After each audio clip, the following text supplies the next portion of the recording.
સમાજ નહીં, કોઈ પણ જ્ઞાતિ જાતિ માલધારી કોળી પટેલ હોય હોતાર ઉવાણા માજન જે કોઈ આવે જેની સરજાની જેવડી જોતો એવા હામાં જોઈતને અંજવાળા અહીંયા થાય છે. અહીંયા અઢીઓ વર્ષથી વધારેના સમયથી અહીંયા એવી જોઈતું જળે છે, અલખના નાદ ગુંજે છે, રણુજાનો રાય આવ્યો છે, દ્વારકા વાળો આવ્યો છે અને સનાતનને કાયમના માટે ઉજળું રાખવા માટે અહીંયા આવીને બેઠો છે. આપણા બહુ મોટા ભાગ છે. એટલા માટે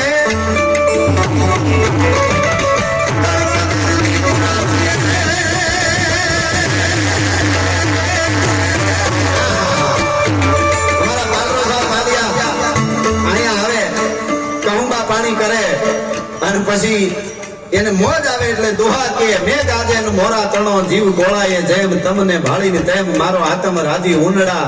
અરે 15 દી પૂરા થઈએ રત્નાકર ને રમોજ. બરાબર પૂનમ આવે એટલે રત્નાકર દરિયો છે ભૂગવાટા મંડે કરવા, બસ બસે સાગર લોટ હળ ગગન સુમ નોબત ગળે.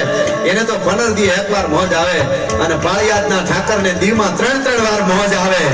લેતા જાઓ બીજી વાત નહીં. 15 દી પૂરા થઈએ રત્નાકર ને રમોજ, પણ મહારાજ શરણે મોજ આઠે પોર આવે ઉનડા. એ ઉનડ બાપુ તમારી આઠે પોર મોજ છે.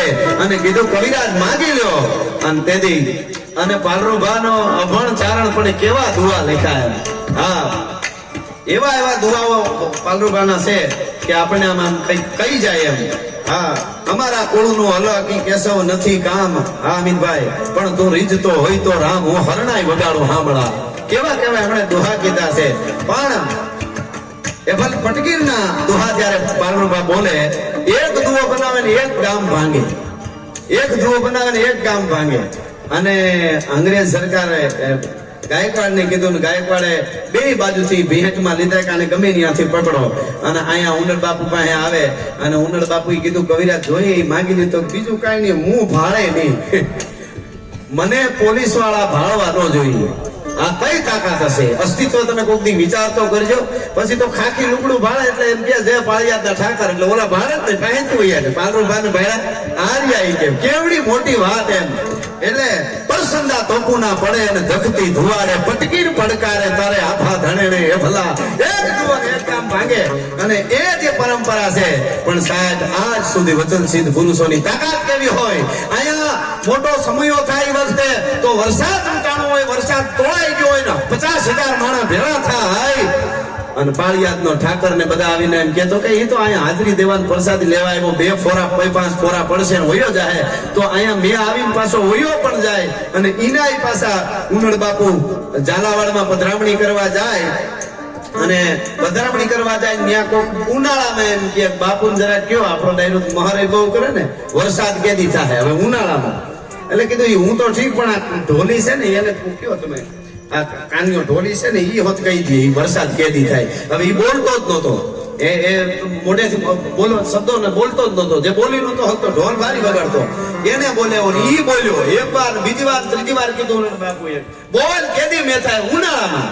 અને ત્રીજી વાર કીધું તો ઓલો બોલ્યો કે કાલે બપોરે સાહે. અને બીજો દી જ્યાં થયો ચડ્યા નસાડી વાદળા કાળા ધોળા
હમણાં કડી ગાવા જઈ રહ્યો છું.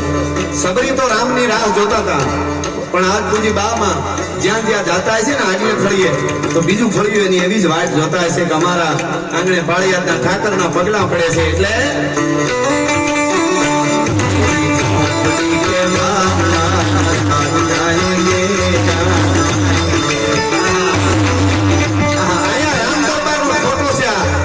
સ્થાપના મંદિરમાં જાઓ તો તમને ખબર પડે સનાતનની કેવી ઉજળી પરંપરા.